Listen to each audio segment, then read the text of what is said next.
I only have a couple quick words tonight. I'm fortunate because I knew both Andy and Amy in college, and so I have lots of stories that probably over here. But what I came up here to say is just that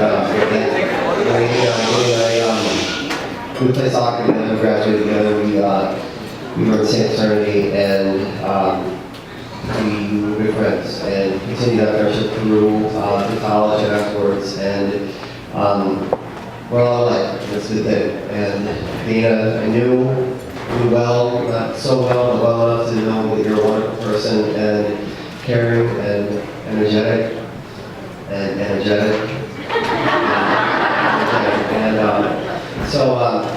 So when Andy told me that he was dating you, it was this kind of strange calmness that I hadn't seen before, and inevitability.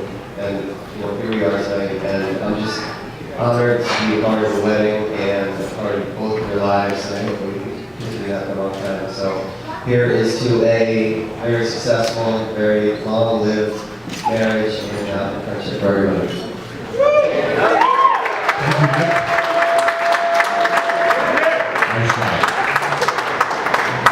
I'd like to introduce you our matron of honor. Jenny, would you join us up here, please?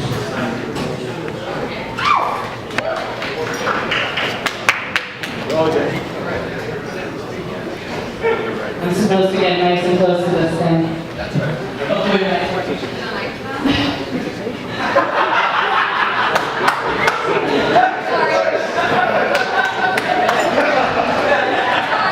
So I wanted to say thank you, Dana and Andrew Jacob, for having me to share the most special day of your lives. It's a great honor to stand up here as co-matron of honor with your sister. When I started writing this toast, I realized that I'd forgotten some of the details of our days in college. But then I realized we drank a lot of excess of cheap beer, boxed wine, and cheap liquor. Dana and I met on the sidelines of the field hockey field just outside of our dorm room Smith Hall freshman year. We were freshman roommates in a double occupancy room that had been temporarily tripled. Val and I, our other roommate, climbed around during field hockey practice to get our permission to move forward with a huge carpet for our room that was pretty terrible looking. My initial impression of Dana was that she was going to be hard to get to know. I thought she'd only be friends with the girls in sports, and I was a little worried about our differences in room organization. Your part of the room was organized like a page straight out of Martha Stewart Living magazine, and my part of the room looked like an episode from the TV show Hoarders. Needless to say, I was the one who got kicked to the curb on triple day. That thankfully didn't end our friendship. Since the first day of school, you included me in your plans. If there was something fun to do, you invited me to do it. You joined a sorority, and I was afraid you were going to forget about me with your newfound sisters. That didn't happen either. We both majored in public relations, and we got to go to classes together and study together over bowls of whipped cream, and occasionally we stuck popcorn kernels up our noses just because during study time. We've camped in tents together in Vermont, stayed in an over-the-top, crusty hotel in Jamaica, survived food poisoning and the flu on 2-hour free joint trips with guys, celebrated in the New Year in Las Vegas, and you saved my life when I passed out before a Red Hot Chili Peppers concert at the Rolling Rock Concert. Our trips did have some downsides, but I always remember them as fun. Dana's a good-natured, fun-loving person, and everyone in this room is lucky to know her. Our days at Susquehanna University made for a great 4 years, and our friendship since then has grown even stronger. I wouldn't change a thing. I can only hope that our son Henry is lucky enough to meet a lifelong friend like you in college.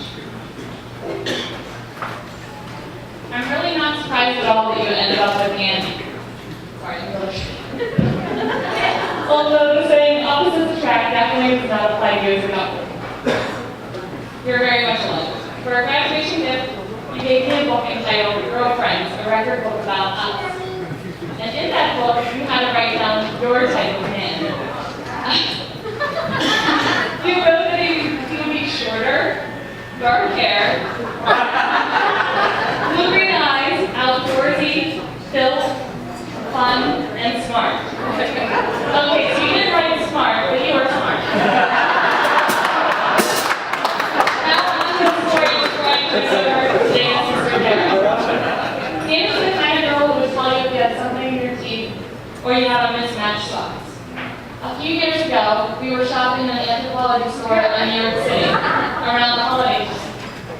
And we were oohing and awing over all of the clothes when I saw something pretty spectacular that to me looked like a sweater poncho that you would throw above your head.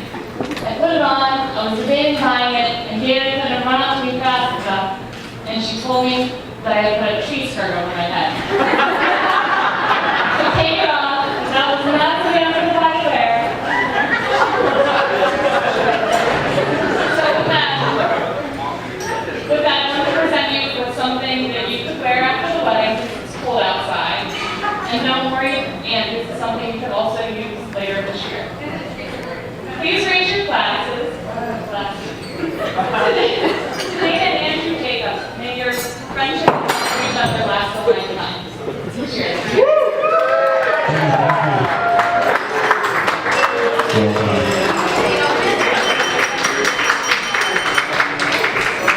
Tara, would you join us, please?